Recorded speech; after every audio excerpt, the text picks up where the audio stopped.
Hi, and thanks for joining me. And thanks to Kathleen Wayland of Wayland Financial in downtown LaSalle for supporting this multimedia project that she's always done. If you're listening to Tom's Take on the radio or streaming, you're getting the audio portion of a video that I post each week to the Star of Rock Media YouTube channel. And you can go up there and take a look at past installments of this weekly feature. This feature is called Tom's Take. So you can anticipate that I'll be expressing opinions, at least every so often, here on the weekends. My heart's heavy this week, and I'll tell you why. It's because people follow the wrong people. Two childhood friends of mine allegedly were part of the Capitol riot on January 6th. And we talked about this Friday morning on Rod and Tom, and my colleague, Rod Thorson, took his usual hardline stand against anyone who tries to destabilize the government, and I agree with him, of course. But when the riot happened in 2021, I was pretty vocal about my anger at Donald Trump when I did that week's feature. It was called For the Record back then. I haven't softened on that. I've been consistent since then. I will not support anyone who was part of that violence that day. And that's why I'm never going to defend my old friends, the Beerbrot brothers, or their right to do what the government says they did that day. So I'm going to unburden myself a bit today and wonder out loud, what makes people follow angry people with grievances, like Donald Trump? Do you see Trump taking a fall for his followers for egging them on? No. Trump's all about Trump. Nothing new there. But unfortunately, his followers are all about Trump too, and what drives people to fall into a culture of capitulation, I just don't understand. Stepping back for a moment, 55-year-old William Beerbrot, who went by the name Marty in his youth, was arrested in St. Cloud, Florida. His 54-year-old brother, Joseph Beerbrot, who was in my class, was known as Eric when he lived in Peru. He was picked up in Sheridan, Illinois. They were both charged in a complaint filed in Washington, D.C. and unsealed on Thursday. According to court documents, videos show Marty using a cane to break a window on the Senate wing fire door and unlatch the locked door, letting in other rioters. The U.S. Attorney's Office also says Eric stood by with his back to the door while Marty repeatedly hit the window with his cane, and once they got into the building, apparently they encountered law enforcement officers trying to push back the rioters, and the court documents say that after they got through the door, Eric assaulted a U.S. Capitol police officer by slamming him against a wall. Marty's been hit with 1 felony and 6 misdemeanor charges, and Eric faces 2 felony charges and 6 misdemeanors. In this, I don't recognize the guys I grew up with, Scouts, Little League, LP musicals. I don't recognize today's Eric, the Eric I've always known, who was the Eric who became famous a few years ago as a member of the Illinois National Guard. Eric took a 5-year-old girl to a daddy-daughter dance. He stood in for the girl's father, who had died in a 2017 military truck crash. Eric had no connection to the girl or to her father. He just did something that was good and decent. In that same year, Eric received the Major General John A. Logan Patriot Award during Chicago's Memorial Day observance for that gesture. He was recognized for his leadership, his selfless devotion, and his patriotism.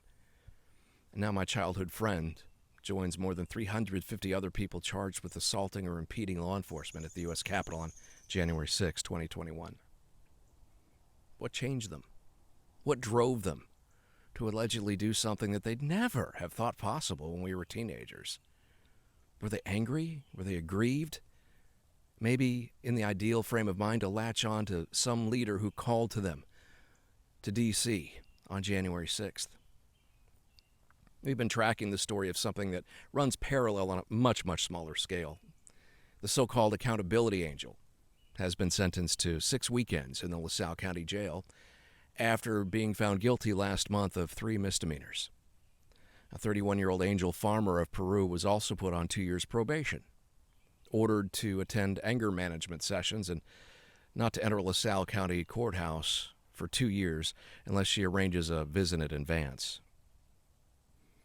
Judge H. Chris Ryan said Farmer's 2 children caused the only hesitation in his sentencing in giving her jail time, and a jury last month found her guilty of battery and obstructing justice.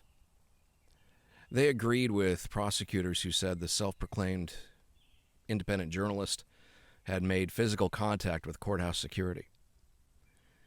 Farmers attracted a following on social media, posting videos of so-called audits of public facilities. And in this specific instance, prosecutors said that she and her brother Jacob skirmished with officers at the LaSalle County Government Complex in 2021, and that they were trying to get arrested in order to attract attention to her YouTube channel. The state said that she became frustrated by how restrained security was acting toward them that day, so she and her brother upped the ante by causing physical contact with officers at an entrance to the building. Farmer's attorney argued that public employees at the courthouse didn't like her hanging around because she has exposed corruption. He also characterized Farmer's tactics as a great service. Last year, Jacob Farmer was found guilty of battery and obstructing justice in the incident as well. He was sentenced to 2 years probation and 3 weekends in the county jail. Now, judging from the videos that she posts and the one that was shown on the day of her sentencing in court, she's angry too. She hangs her hat on the First Amendment, but Judge Ryan, an expert in the Constitution, of course, questioned her grasp of the First Amendment. She contends that she has the right to say the angry things she's recorded herself saying to civil employees, deputies and security officers at courthouses. Criticizing deputies and security officers and bringing up the deaths of their family members in doing it. Dropping F-bombs in criticizing these public employees because she thinks she can. Judge Ryan was offended by her foul language in the video that was shown Thursday before sentencing, and he said the deputies on the tape showed great restraint in not removing her. He said he'd have done it after about the second F-bomb. She's on video telling a deputy that since he was violating his professional oath, in her opinion, he's probably violating his marriage vows. She also has repeatedly complained about real journalists using cell phones to do our jobs when she couldn't have hers in court, too. Well, of course, using her cell phone in a courthouse is one of the things that got her in trouble in the first place. Mitigating factors in Angel Farmer's case are very real. We were told that she had a very tough childhood. Her brother testified at sentencing that it was Angel as a little girl who insisted that they be kept together in a foster program so they could support each other, love each other. And that was amazing and a strong thing to do. Now, as an adult, she faces every parent's nightmare, a child with a rare illness. No one would ever want to have to deal with that. She has reason to be angry about the things that have happened to her in her life. We all would be. But not all of us would visit our anger on others, as she does in her video audits. I give Angel Farmer credit for raising issues that citizens have a right to raise, but I think she goes too far. And in going too far, she's tapped into an anger among her followers who are dedicated to her and what she does. Sound familiar? You may think that I'm calling Trump and Angel cult leaders in this video, and I am not. I'm saying that they have a gift for raising bile and anger in their followers, like the Beerbrot brothers and like Angel's acolytes.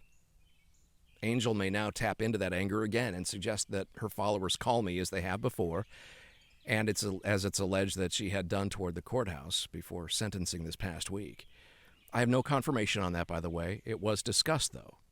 I'm also reporting facts as those that were communicated to have happened. In the past, Angel has said my reporting on her has translated into some kind of obsession she speculates I have toward her. No, Angel, I'm truly not obsessed with you. Not with you. I'm obsessed with reporting the truth. And you've put yourself into the news. Stop making news for the wrong reasons, Angel. Get the help the judge says that you need, and we're not going to talk about you. See, that's how journalists operate. Thanks again for joining me for Tom's Take. I'll talk to you in the morning.